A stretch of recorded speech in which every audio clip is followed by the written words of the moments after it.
Yung lock system niya, medyo hindi ako nasisecurean.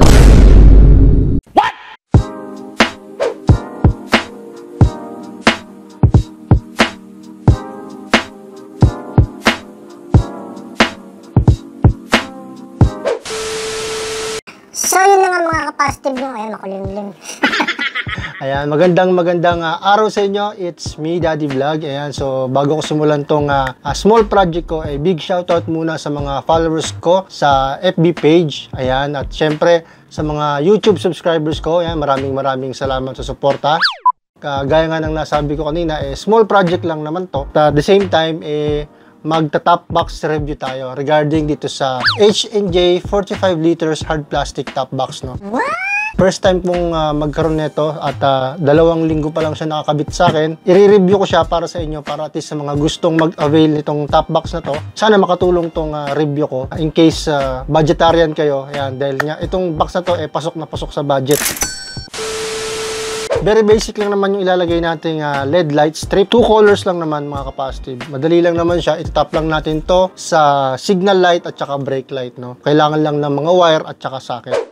Yung previous top box ko, nilagyan ko na rin nito. H&J din yun na 36 liters. So ngayon, nag-upgrade tayo ng 45 liters dahil yun nga, 36 liter medyo Hindi pala medyo nabasag yung kanyang lock due to accident. Oh my God! So yun na nga mga kapasitive, no? Ayan. So bago ko siya kabitan ng LED light, syempre ito yung mabilis na short review lang regarding dito sa top box ng H&J 45 liters hard plastic, no? Ito kasi mga kapasitive is dalawang klase, no? Meron tong plastic base plate, which is itong nasa akin ngayon, at yung pangalawa niya is yung metal na base plate, no? Yung kinabit ko nung isang araw sa pinsan ko. Same lang din sila ng material, same lang din sila ng quality. Ang pinagkaiba lang is may konting upgrade si metal plate. Bago ko lagyan ng LED strip itong top box at bago ko butasan, konting short review lang regarding sa box na to, no? 45 liters hard plastic H&J brand, no? So dalawang klase to mga kapasitive. Ito yung nasa akin ngayon is yung plastic plate. Yung isa naman is metal plate. Ayan. So, konti lang naman yung pinagkaiba nila. Yung design lang naman ito sa ibabaw. Then, yung locking system niya. Yung nasa akin, wala talaga siyang backrest, no?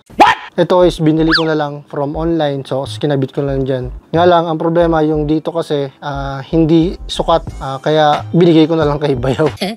Pero yung isang klase, yung metal plate, meron na siya. Meron na siyang backrest sa ibabaw tsaka dito. Kanya-kanya naman yan eh. Sa akin kasi kaya pinili ko yung plastic plate dahil nga Mio Sporty lang yung motor ko. So, siyempre, pag nag-add ka ng bigat, additional gas consumption yon. Tama? Okay.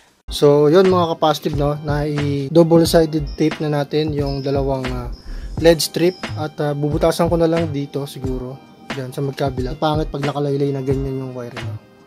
Sinubok ko naman na to kanina. Okay naman, umilaw naman siya, running light siya.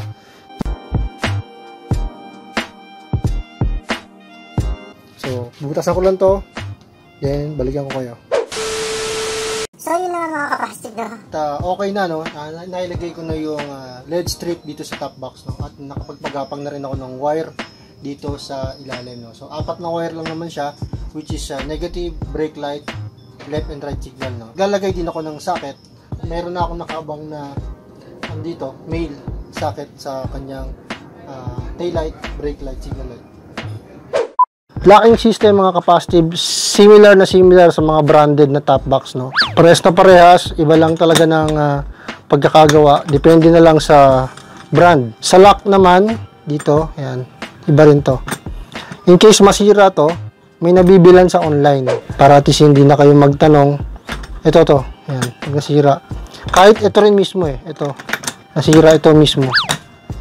Nabibilan sa online. Ito kasi rivet lang naman yan So, madali na siyang remedyohan.